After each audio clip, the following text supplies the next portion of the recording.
Leitura do livro O Caminho para o Filho Andar. Como usar as Escrituras no treinamento dos seus filhos. Autor Lou Priolo, Nutra Publicações. Leitura de Guilherme Farsoni. Capítulo 5. Treine com as Escrituras. Você sabe a diferença entre treinar e ensinar? A Bíblia utiliza uma variedade de palavras gregas e hebraicas diferentes para distingui-las. Vamos esclarecer alguns desses termos neste capítulo e no próximo, de forma que você seja mais capaz de treinar seu filho com a Bíblia, obviamente, depois de já ter ensinado a ele. Iniciaremos nossa análise do problema da distinção com outra citação da famosa obra de H. Clay Campbell, Hands-on Child Training. Mencionei esta citação no capítulo 4 do livro Coração da Ira. Muito do conteúdo daquele capítulo também foi incluído neste. Acredito que as pessoas que já leram aquela obra irão tolerar as repetições e se beneficiarão com uma explicação mais completa e com a adaptação do material. Abre aspas. O termo treinar, assim como o termo ensinar, é utilizado com vários sentidos. Sendo assim, está sujeito a ser compreendido de forma diferente por pessoas diferentes quando aplicado a uma única área das obrigações dos pais na criação de seus filhos. De fato, os termos treinar e ensinar são usados de forma intercambiável com frequência, à medida que cobrem todo o processo de educação de filhos. Nesse sentido, o treinamento de um filho está implícito em seu ensino, e o seu ensino está implícito em seu treinamento.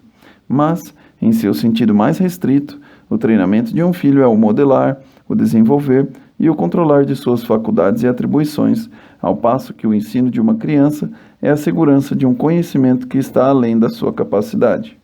É comum ouvir dizer que a essência do ensino é motivar alguém a conhecer.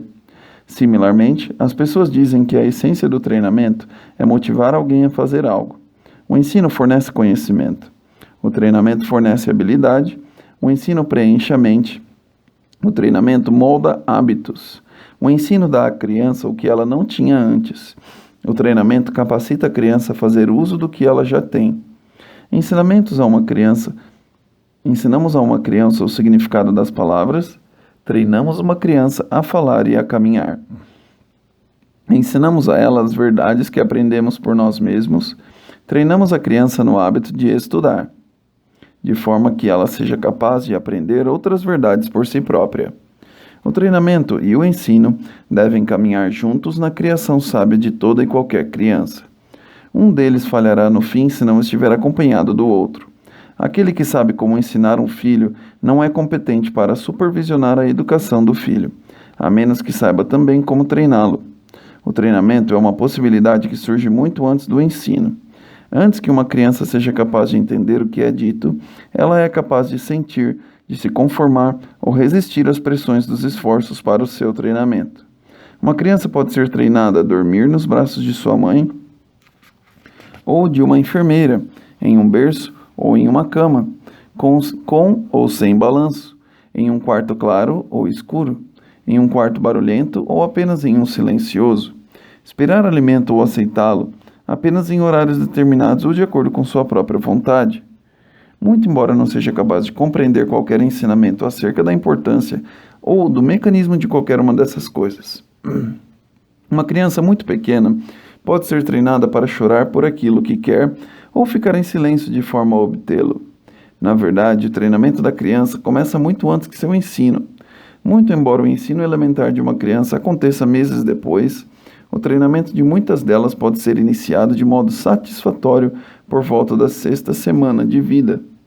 Você está entendendo a diferença entre os dois termos? Continue lendo. Isso se tornará ainda mais evidente. Este quarto e último propósito prático das Escrituras mencionado em nossa passagem, treinamento na justiça, é, de todos, o que está mais intimamente associado ao treinamento da criança na Bíblia. A palavra grega utilizada é paideia. Provavelmente seu mais famoso uso encontra-se em Efésios 6:4. E vós, pais, não provoqueis vossos filhos a ira, mas criai-os na disciplina e na admoestação do Senhor. Aqui a palavra paideia tem o sentido de disciplina. Entretanto, a palavra treinar não é suficiente para comunicar a exata nuance do original. também não é adequada para descrever completamente a nuance do original na passagem que está sendo estudada neste livro.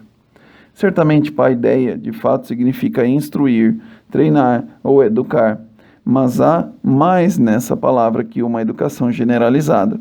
Essa é uma forma de educação que inclui disciplina. É o tipo de treinamento que pode envolver castigo severo ou a disciplina de exigir a prática de algo por diversas vezes até que seja aprendida, como uma peça musical ou uma rotina de exercícios físicos. A passagem de Efésios fala de um processo duplo de criação bíblica de filhos, um treinamento que envolve disciplina, paideia, e o conselho ou confrontação verbal, nouthesia, que aprendemos a respeito no capítulo 4. Abre aspas. Esta abordagem dupla está, em linhas gerais, próxima do que Provérbios 29:15 fala sobre a vara e a disciplina. A disciplina estruturada, o uso de recompensa e punição, isto é, uma disciplina eficaz, uma disciplina que faz o que deve ser feito, e o aconselhamento pessoal são dois lados de treinamento da criança que precisam ser mantidos em equilíbrio. Frequentemente, os pais erram ao negligenciar um dos lados. Os pais bíblicos enfatizarão os dois. No capítulo seguinte, estudaremos Provérbios 29:15 de forma mais ampla, mas por enquanto é suficiente dizer que se você não estiver usando a Bíblia quando disciplina seu filho, você não o está disciplinando biblicamente. O objetivo deste capítulo é ajudá-lo a compreender como fazer uso prático das Escrituras no treinamento disciplinado de seu filho na justiça. Por que o treinamento é necessário? Você pode estar se perguntando, se eu já observei os 3 primeiros passos com o meu filho, ensinar, convencer e corrigir, por que me preocupar com o treinamento disciplinado na justiça? Afinal de contas, se cheguei até o passo 3, o problema do meu filho já foi corrigido. Sim, até o momento provavelmente foi corrigido. Mas se o seu filho se acostumou com um pecado específico, se ele possui um padrão ou hábito de pecado, particularmente o que Mason chamou de pecado constitucional, a correção apenas não será suficiente. Lembre-se, falamos sobre santificação progressiva. Nosso alvo é ajudar nosso filho a se tornar mais parecido com Cristo, e não simplesmente ajudá-lo a deixar de agir como o diabo. Esse processo visa torná-lo sábio, e não simplesmente desfazer sua tolice. No capítulo anterior, salientei que o terceiro passo em nosso processo, a correção, corresponde ao conceito de despojar-se do pecado, enquanto que o quarto passo, treinamento disciplinado na justiça, corresponde à ideia de revestir-se da justiça. No capítulo anterior, desenvolvi o método de despojamento. Neste capítulo, desenvolverei o método de revestimento. De acordo com o nosso texto, a Bíblia é útil para o treinamento disciplinado na justiça. Justiça é o alvo do treinamento de seu filho, a justiça de Cristo. A Bíblia é capaz de dar a seu filho a sabedoria que conduz à salvação através da fé em Jesus Cristo. Inicialmente, ela é capaz de ajudá-lo a enxergar sua necessidade de aceitar pela fé, no sacrifício expiatório de Cristo, a imputação da perfeita justiça de Cristo em seu favor. Aquele que não conheceu o pecado, ele o fez pecado por nós, para que nele fôssemos feitos justiça de Deus. 2 Coríntios 5:21. Então, após ser regenerado e os livros da lei no céu retificados para mostrar que seu filho foi legalmente creditado com a justiça de Cristo, as Escrituras são capazes de treiná-lo para manifestar progressivamente a justiça de Cristo de forma prática e tangível em sua vida. O primeiro tipo de justiça é a justificação que vem pela fé instantaneamente no momento que a pessoa crê no Evangelho. Atos 13, 38 e 39, Romanos 5. O segundo tipo é a justificação da santificação, que vem gradualmente à medida que a pessoa é conduzida pelo Espírito Santo, que produz seu fruto especial no tempo certo, através da palavra de Deus. É neste segundo tipo de justiça que todos, como crentes em Cristo Jesus, precisam ser treinados. Nenhum dos tipos de justiça vem de nós, ambos vêm de Deus. Ambos requerem o Espírito e a palavra de Deus para produzir. O primeiro é um ato de Deus, o segundo é ao mesmo tempo um ato de Deus e um processo que requer nossa cooperação ativa. Obviamente, ainda que a santificação requeira sua cooperação, não é você quem a executa, porque Deus é quem efetua em vós tanto querer como realizar segundo a sua boa vontade. Filipenses 2:13. E muito embora você deva participar do processo, no final das contas o sucesso dele não depende de você. Ninguém está mais comprometido com a sua santificação e a santificação do seu filho crente do que Deus. Conforme Davi tão apropriadamente escreveu: o Senhor cumprirá o seu propósito para comigo. Salmo 138:8. E ele continuará a nos aperfeiçoar até o dia que morrermos ou o dia em que ele voltar, o que vier primeiro. O princípio gumnazo. Antes de irmos em frente com as considerações práticas, existe outra palavra neotestamentária muito importante que gostaria de analisar com você. No livro O Coração da Ira, escrevi algo acerca do que chamo de princípio de gumnazo. A palavra gumnazo é outra palavra neotestamentária para treinamento. Quando era criança em Long Island, me foi dada a responsabilidade de varrer o chão da cozinha após o jantar, como uma das minhas tarefas diárias. Minha obrigação era cumpri-la, querendo eu ou não. Cumpri essa tarefa de forma repetida e regular, dia após dia por vários anos. Nunca gostei muito de varrer, mas deixei de odiar e passei a tolerar. Continuei varrendo ano após ano até ir para a faculdade. Enfim, fui liberto da escravidão da vassoura. 7 anos atrás, quando fui pela primeira vez a Atlanta, estava preparando o almoço no porão da cozinha da igreja, que foi graciosamente emprestado a mim para ser meu primeiro gabinete de aconselhamento. Quando abri a porta da despensa, me deparei com uma pilha de açúcar no meio do chão do quartinho. Qual você acha que foi a primeira coisa que veio à minha mente? Se você imaginou, é só varrer, você está enganado. Só fui de fato pensar em algo depois de sair pela porta da cozinha, descer um longo corredor, entrar no armário, localizar a vassoura, fechar a porta do armário e voltar pelo corredor de novo, de um caminho para a cozinha com a vassoura em minha mão. Então pensei: Lou, o que você está fazendo? Ninguém pediu para varrer o chão. Ninguém vai recompensá-lo por isso. Você está varrendo o chão porque é a coisa certa a ser feita. Os vários anos que gastei varrendo o chão da cozinha quando jovem, bem como a subsequente disciplina pela qual passei, foram usados por Deus para desenvolver em mim um hábito sadio. Um hábito é algo que é praticado com tanta frequência que se torna uma segunda natureza. É uma rotina que se tornou tão natural que pode ser realizada de forma rápida, fácil, automática e, como no meu caso, inconsciente. Durante anos me disciplinei através do propósito de varrer um chão sujo. Paulo disse para Timóteo que se disciplinasse na piedade. Exercita-te pessoalmente na piedade. 1 Timóteo 4:7.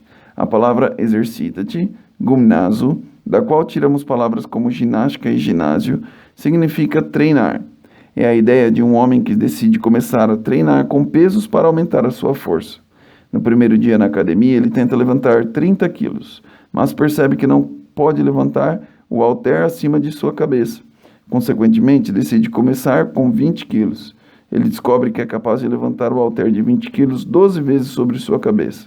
Então, continua a se exercitar com esse peso durante uma semana. Na semana seguinte, ele aumenta o halter para 25 quilos. Mantém o peso por mais 7 dias e então aumenta para 30 quilos. Ao mesmo tempo, sua musculatura fica mais forte e maior. Semana após semana, ele continua aumentando o peso até que depois de 2 anos, é capaz de levantar facilmente mais de 90 quilos. Quando completa 2 anos de academia, ele vai até o halter de 30 quilos, que não podia levantar acima de seus joelhos no primeiro dia de treinamento. Com uma das mãos, levanta aquele peso acima da altura de sua cabeça. Seus músculos ficaram tão fortes e tão grandes que aquilo era praticamente impossível, se tornou fácil por causa do exercício. Gumnazo. É exatamente isso que acontece quando nos exercitamos na piedade. O que antes parecia impossível se torna fácil, segundo a natureza. Agora, o que tudo isso tem a ver com a criança? Atente para os 2 versículos seguintes, tendo em mente o significado de gumnazo à medida que lê. Ora, todo aquele que se alimenta de leite é inexperiente na palavra da justiça porque é criança.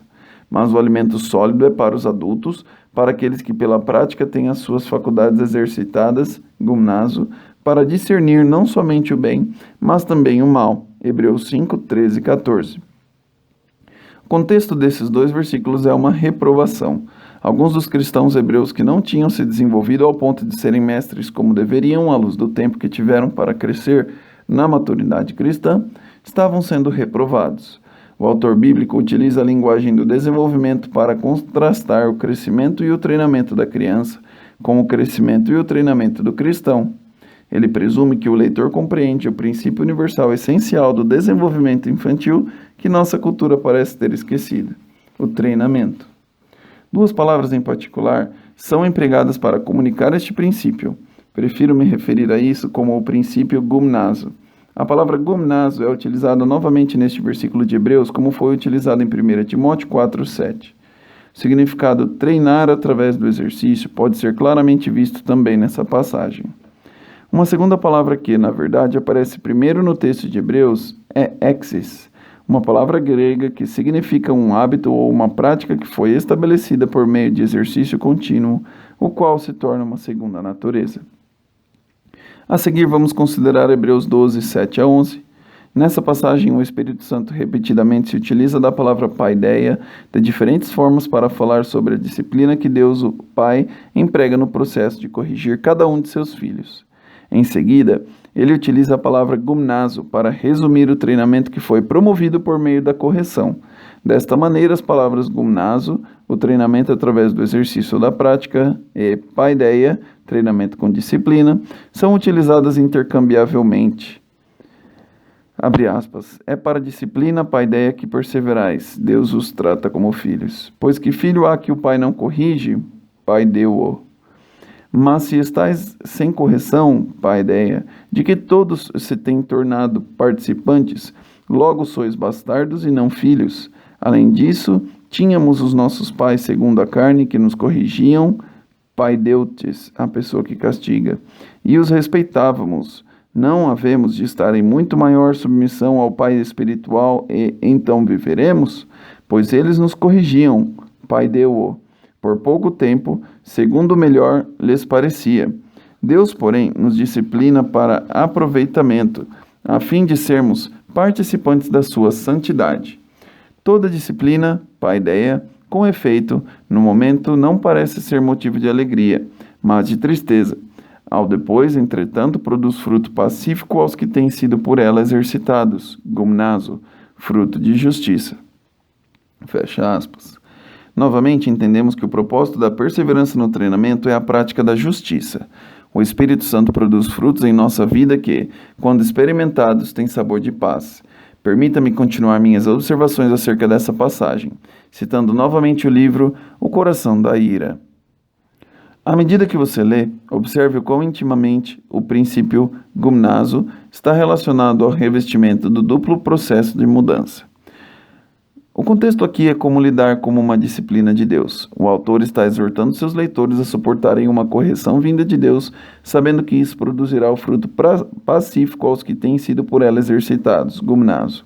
Conforme vimos, é necessário fazer um contraste entre como a criança reage ao castigo aplicado pelos pais e como o cristão está respondendo ao castigo aplicado por seu Pai Celestial.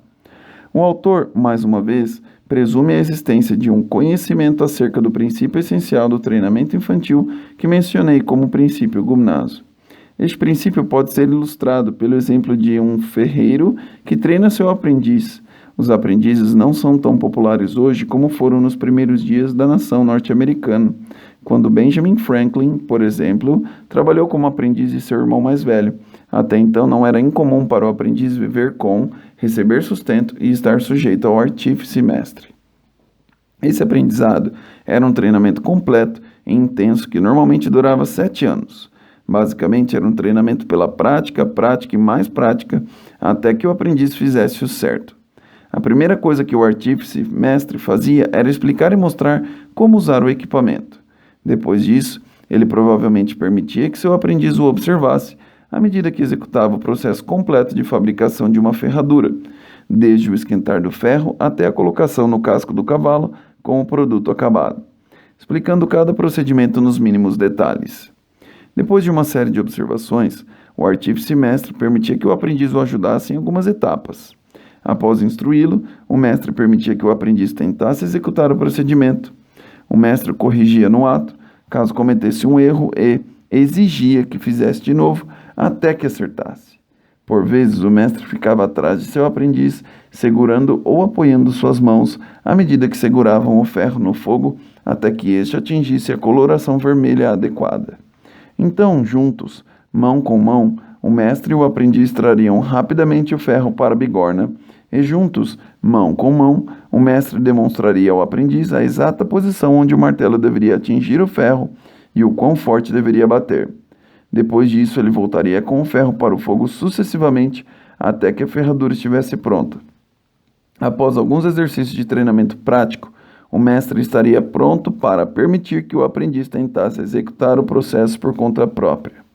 Ainda ficando atrás do aluno, o mestre observaria o trabalho do aprendiz, reparando em cada detalhe de suas ações. Então, logo o aprendiz cometesse um erro, imediatamente seu mestre diria: "Não faça assim."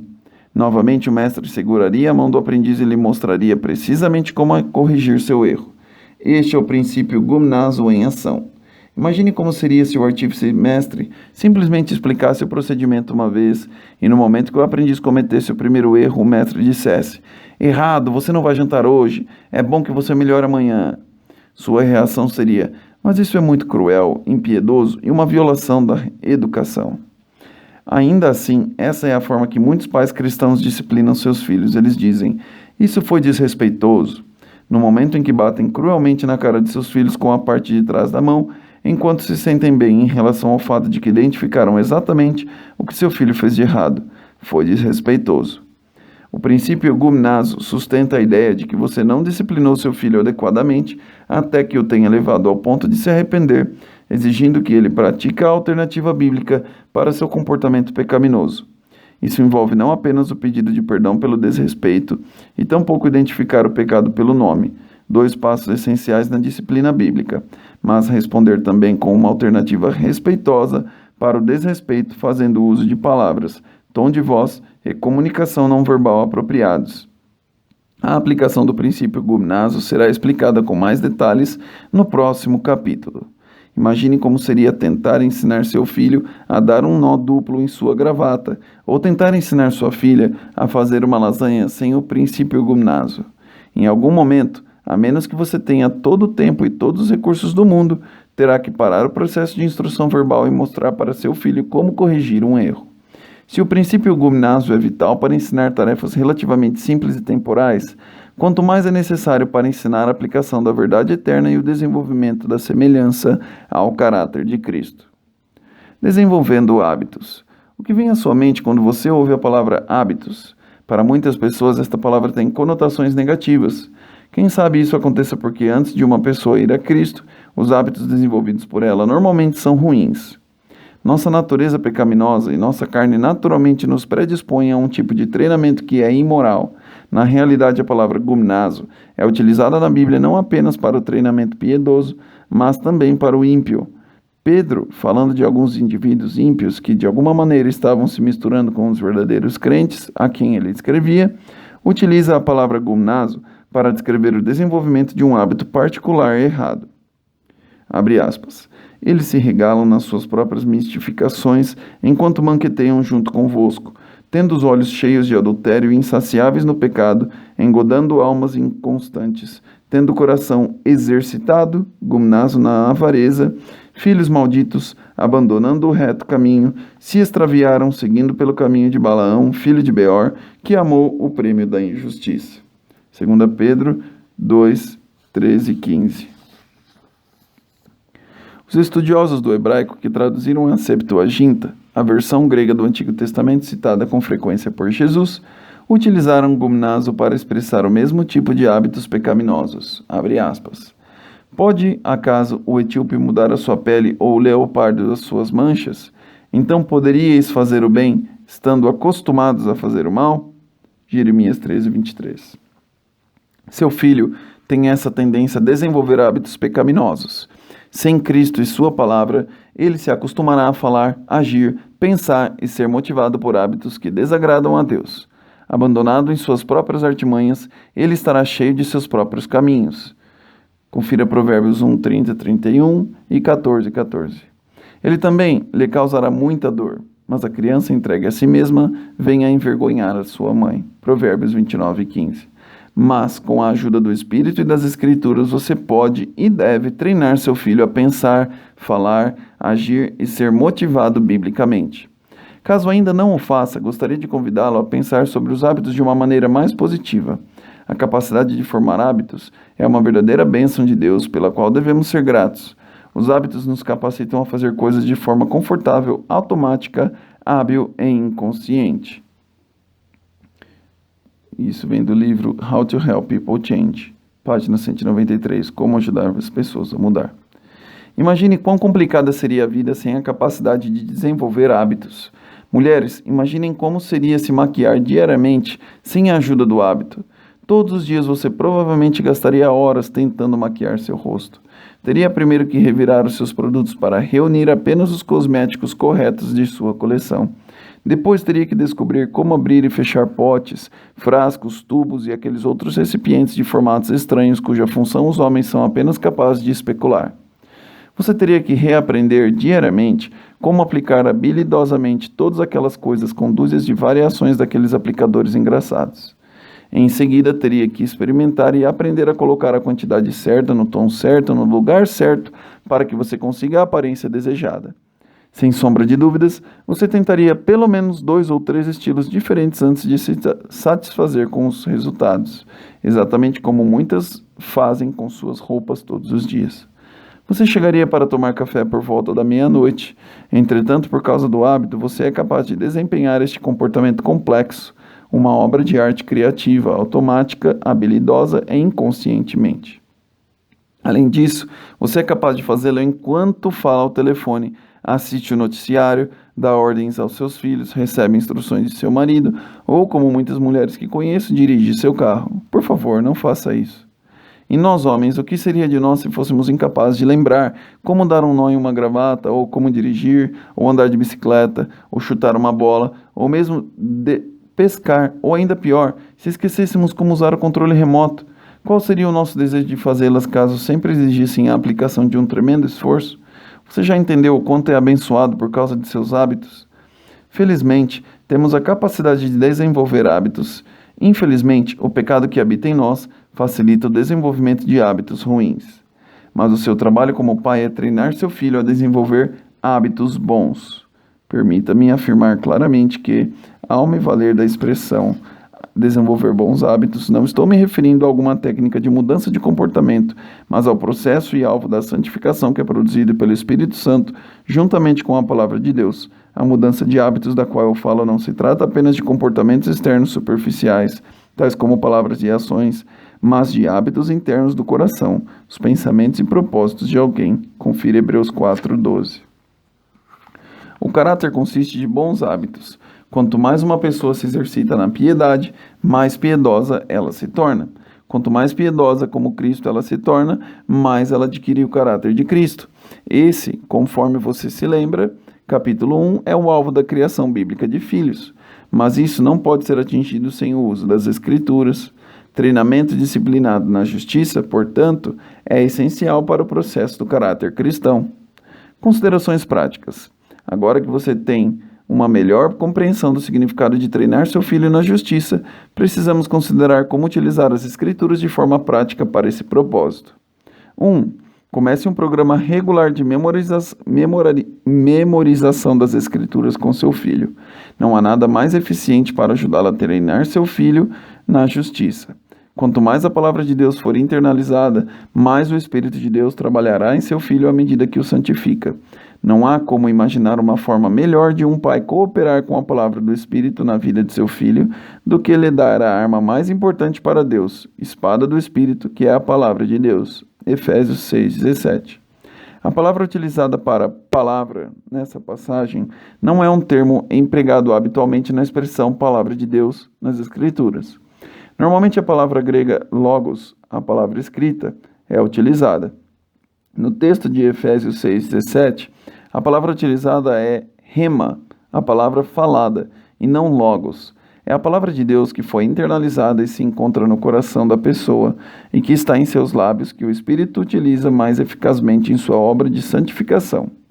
Lembre-se o que Deuteronômio 6:6 diz a você, mãe e pai. Estas palavras que hoje te ordeno estarão no teu coração.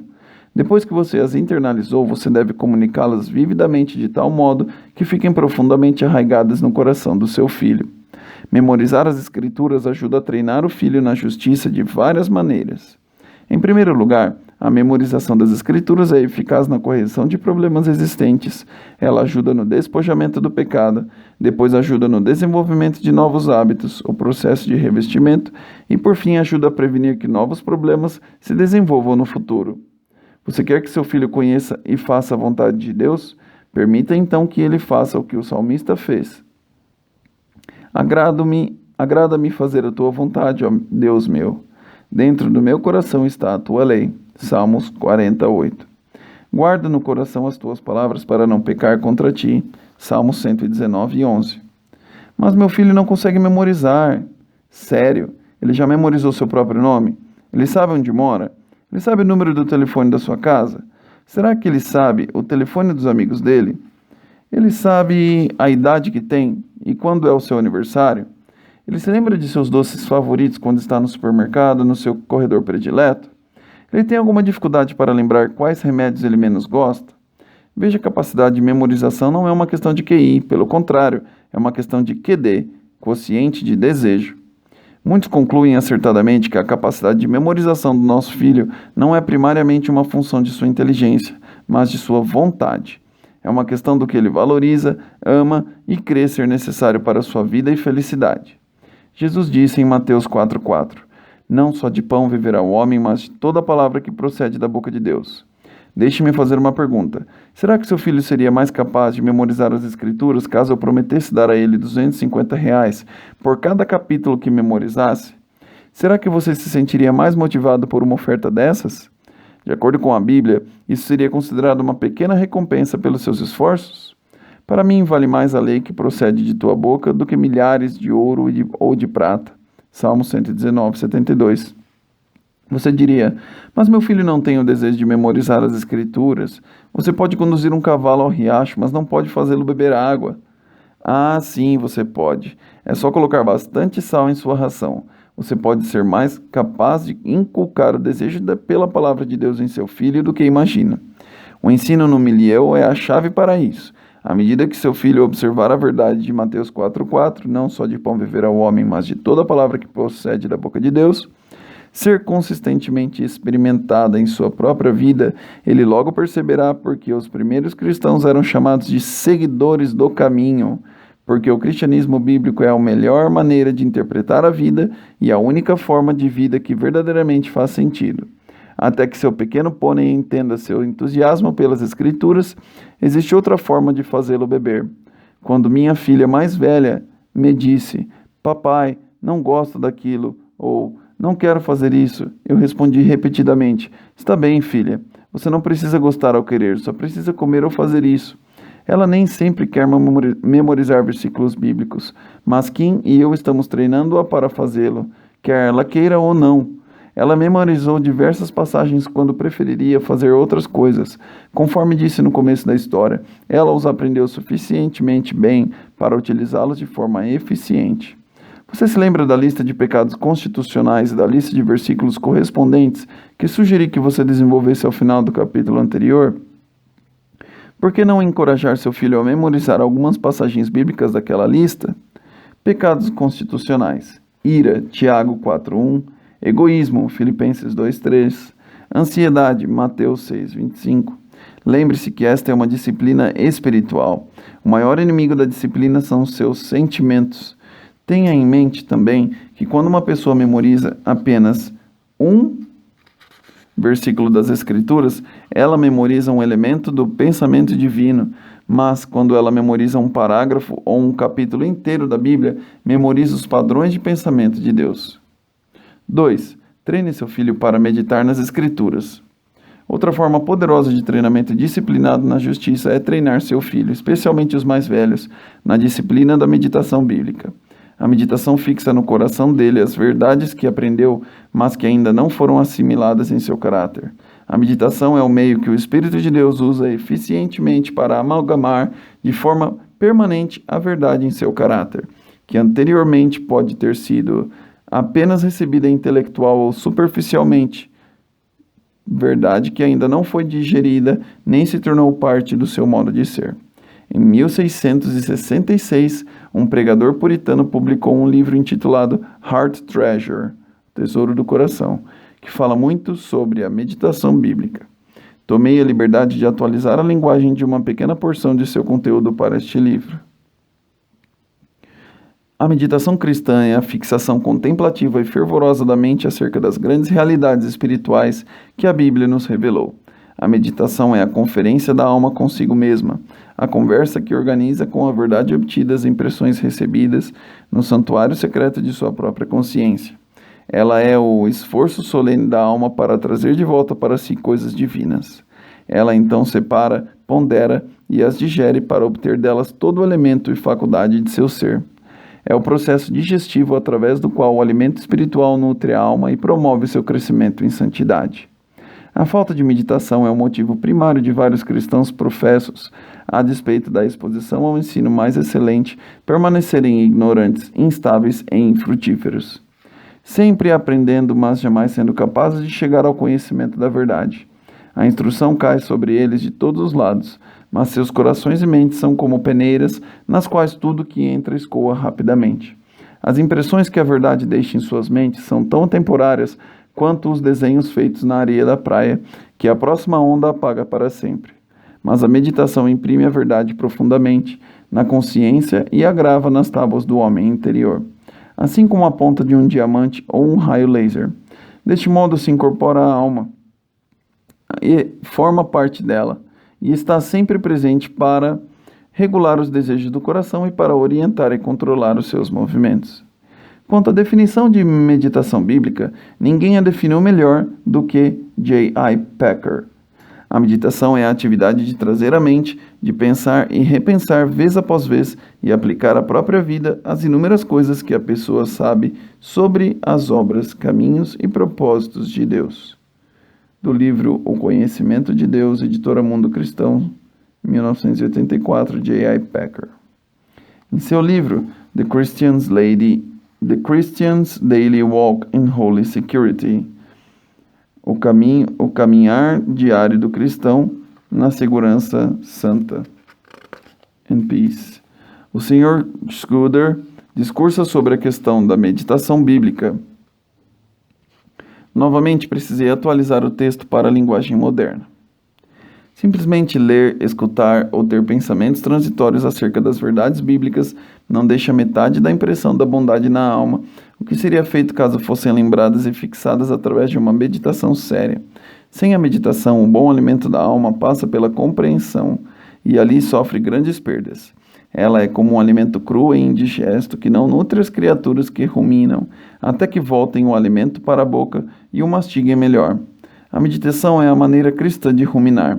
Todos os meios externos de salvação fazem pouco em comparação, exceto pelo fato de que, através da meditação, eles são completamente considerados e conduzidos ao coração. A meditação digere, implanta e transforma o conhecimento espiritual obtido na palavra de Deus na própria vida e substância da alma, mudando e transformando você de acordo com ela, de forma que a vontade de Deus, conforme revelada na Bíblia, e a sua vontade se tornam uma, fazendo com que você escolha e se deleite nas mesmas coisas que Ele. Está além do escopo deste livro aprofundar-se nas várias formas de se meditar nas Escrituras. Ela deve ser suficiente para encorajá-lo a fazer sua própria pesquisa acerca do assunto. A Sound Word Associates possui uma pregação que traz consigo uma apostila intitulada How to Meditate on Scripture, Como Meditar nas Escrituras, no site www.soundword.com, soundword.com, que certamente fornecerá uma assistência prática muito mais detalhada do que posso fazer neste livro. Além disso, o apêndice C, Projetos em Provérbios, é um método prático de estudo da Bíblia que facilita memorizar os provérbios, o qual os filhos mais velhos e adolescentes podem achar divertido. Pode ser feito individualmente ou como um tempo de estudo bíblico em família. 3. Certifique-se, ao aplicar o princípio gumnazo, de mencionar as passagens bíblicas apropriadas. Embora o comportamento possa ser mudado, isso não é o mesmo que a mudança de comportamento produzida pelo processo de santificação. Aqueles que declaram que a criação de filhos bíblica é uma modificação de comportamento revestida com um pouco mais de Bíblia, cometem o mesmo erro básico que foi cometido por alguns dos críticos de Cristo, os saduceus. Eles não entendiam nem as Escrituras nem o poder de Deus. Mateus 22, 23 a 33. Os pais e os filhos precisam depender tanto do Espírito quanto da palavra para produzir a mudança desejada. Fazer qualquer outra coisa produz um fariseuzinho. Explicar à criança as orientações bíblicas para revestir padrões específicos de pensamento ou comportamento as ajuda a perceber que é o próprio Deus, e não você, quem requer essa mudança. Isso também serve para lembrá-lo de que a motivação para mudar deve ser a de agradar a Deus. Certamente isso é algo sobre o qual você deve conversar com ela frequentemente no Amiliel. Vou apresentar algumas sugestões para ajudá-lo a inculcar as Escrituras em seu filho. Leia com ele passagens bíblicas que falam sobre o que despojar e o que revestir. Conte a ele como você aplica essas passagens à sua própria vida. Ajude-o a encontrar formas criativas de aplicar essas passagens em sua própria vida. Número 4. Treine seu filho para obedecer às suas instruções. Talvez a principal característica do filho sábio do qual fala Provérbios seja o fato de que ele ouve a instrução do pai. Provérbios 13:1, 1:8, 9:9, 19:20. Por outro lado, a principal característica do filho tolo é que ele despreza a instrução de seu pai. Provérbios 15:5, 1:7, 5:12, 23, 32. Essas passagens enfatizam o nosso principal objetivo da criação bíblica de filhos: produzir filhos sábios. Além disso, o Novo Testamento dá ordens diretas aos filhos. Filhos, obedecei a vossos pais no Senhor, pois isto é justo. Efésios 6:1. Então, citando o primeiro dos 10 mandamentos que possui uma promessa ligada a ele, Êxodo 20:12, o Espírito Santo falava novamente aos filhos: honra teu pai e tua mãe. É sua responsabilidade ensinar passagens como essas a seus filhos, para convencê-los e corrigi-los quando os violarem e treiná-los na justiça de forma que se tornem mais obedientes no futuro. A palavra grega para obedecer em Efésios 6:1 significa atentar para ou ouvir com a intenção de fazer aquilo que for ordenado. Conforme salienta John MacArthur em seu excelente livro Como Educar o Seu Filho Segundo a Bíblia, a ordem de honrar o pai e a mãe também implica em obediência. Apesar dos filhos casados terem o dever de sempre respeitar seus pais, eles não têm mais a obrigação de obedecê-los, uma vez que, em virtude da aliança do casamento, eles deixaram seus pais para estabelecer uma nova unidade que toma decisões em Cristo. As Escrituras ressaltam e expandem reiteradamente o princípio do 5º mandamento, ensinando que honrar os pais implica obedecê-los. Deuteronômio 21, 18 a 21, Efésios 6:1. Honrá-los com nossas palavras, Êxodo 21:17, Levítico 29, Provérbios 20:20 e 30:11. Demonstrar-lhes respeito de todas as formas, Levítico 19:3, até mesmo com nossa expressão facial, Provérbios 30:17. Escutar seus conselhos, Provérbios 23, 22 a 25, e jamais desprezá-los, Deuteronômio 27:16. Ezequiel 22:17. O filho deve ser treinado para obedecer na primeira vez que houve a instrução. Em última análise, a obediência atrasada é uma desobediência. Embora exista o momento e o lugar certo para o filho argumentar diante da orientação recebida, quando você permite de forma rotineira que seu filho não obedeça na primeira vez que ele recebe a ordem, você o está ensinando a ser um procrastinador. As Escrituras são úteis no processo de treinamento do filho para obedecer. Seu filho está familiarizado com as passagens bíblicas que falam da responsabilidade dele obedecer? Com que frequência você mostra ao seu filho na Bíblia exatamente qual princípio ou mandamento ele está violando? Quantas vezes você explica a ele, a partir da Bíblia, exatamente do que ele deve se despojar em termos de desobediência e do que deve se revestir em termos de obediência? 5. Treine seu filho para comunicar biblicamente. Comunicação abrange mais do que simplesmente encontrar e fazer uso das palavras certas. Provérbios 16:24. A comunicação também abrange tons de voz apropriados. Provérbios 16:21. E formas não verbais de comunicação. Atos 12:17. Se você vai treinar seu filho como se comunicar biblicamente, você precisa aprender como gumnazá-lo em todas as 3 áreas. O autor faz uso de um neologismo, cujo sentido em nosso idioma seria treiná-lo ou exercitá-lo. As 3 áreas são não verbal, palavras e tom de voz. No capítulo 5 do livro O Coração da Ira, mostrei detalhadamente como aplicar o princípio gumnazo para treinar os filhos nos princípios bíblicos de comunicação. Ao invés de repetir o material completamente aqui, apenas mencionarei o capítulo do livro. 6. Treine seu filho para pensar biblicamente. A capacidade de mudar os pensamentos e motivos da criança é algo que poucos pais, até mesmo cristãos, consideram seriamente. Entretanto, uma vez que a palavra de Deus é que discerne os pensamentos e propósitos, motivos do coração, Hebreus 4:12, a Bíblia é extremamente útil para treinar a criança a desenvolver padrões de pensamentos e motivações bíblicos. Na verdade, esse treinamento não pode ser sinceramente feito sem as Escrituras. Observe, não é suficiente treinar seu filho para se comportar como um cristão. Você também precisa treiná-lo para pensar e ser motivado a partir do alvo da semelhança com Cristo. Para mais informações acerca dos aspectos que distinguem o pensar bíblico, veja minha pregação Do You Think Like a Christian? Você pensa como um cristão? Disponível através da Soundword Associates. www.soundword.com. Nos capítulos 7 e 8 do livro, O Coração da Ira, detalhei uma abordagem bíblica para extrair, diagnosticar e corrigir pensamentos e motivações não bíblicos, que não repetirei por completo aqui. Sem dúvida, existem muitas outras e melhores abordagens que poderiam ser empregadas por um pai no processo de treinar o filho a pensar e ser motivado como um cristão, diferentes das esboçadas por mim no livro Coração da Ira. O uso verbal ou escrito de um diário do coração é uma das várias abordagens utilizadas para realizar esse treinamento. Uma das coisas mais importantes a serem lembradas acerca de treinar seu filho a pensar biblicamente é o que Jesus disse em Lucas 6:45, acerca da boca, revelar e algumas vezes denunciar o que está no coração. O homem bom do bom tesouro do coração tira o bem, e o homem mau do mau tesouro tira o mal, porque a boca fala do que está cheio o coração. Pode ser que você não consiga julgar quais são os pensamentos e motivações de seu filho, mas você é capaz de vislumbrar o que está acontecendo simplesmente ouvindo o que ele diz. Apesar das Escrituras nos proibirem de julgar o que está no coração de outra pessoa, 1 Coríntios 4:5 e Tiago 2:4, temos a permissão para pedir que ele julgue seus próprios pensamentos e motivações.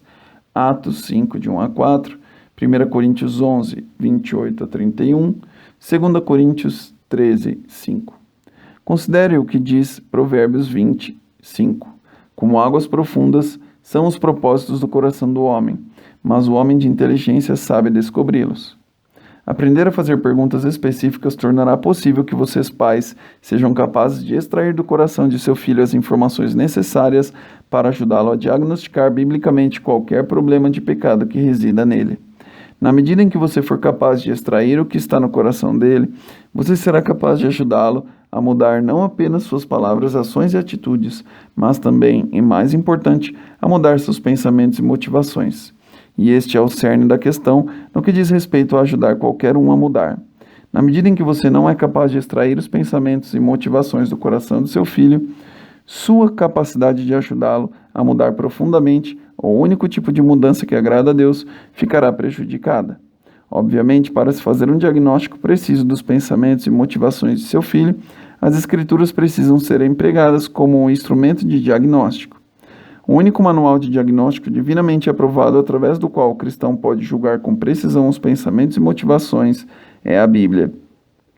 Pai cristão, você precisa aprender não apenas como extrair os pensamentos e motivações de seu filho, mas também como diagnosticar os pensamentos e motivações, não em palavras ensinadas pela sabedoria humana, isto é, mecanismo da defesa, formação de reação, anseio por ser amado, codependência, etc., mas aquelas ensinadas pelo Espírito, isto é, orgulho, transferência de culpa, idolatria, escravidão, etc., conferindo, interpretando coisas espirituais com espirituais. 1 Coríntios 2:13.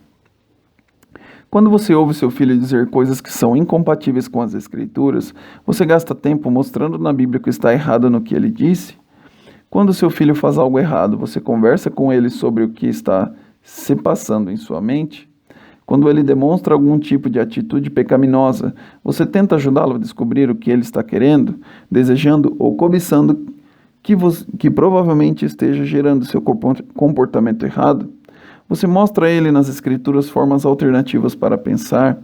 Você ora com ele visando um desenvolvimento de motivações mais puras e conversa com ele sobre como ele pode cultivar desejos que glorifiquem mais a Deus?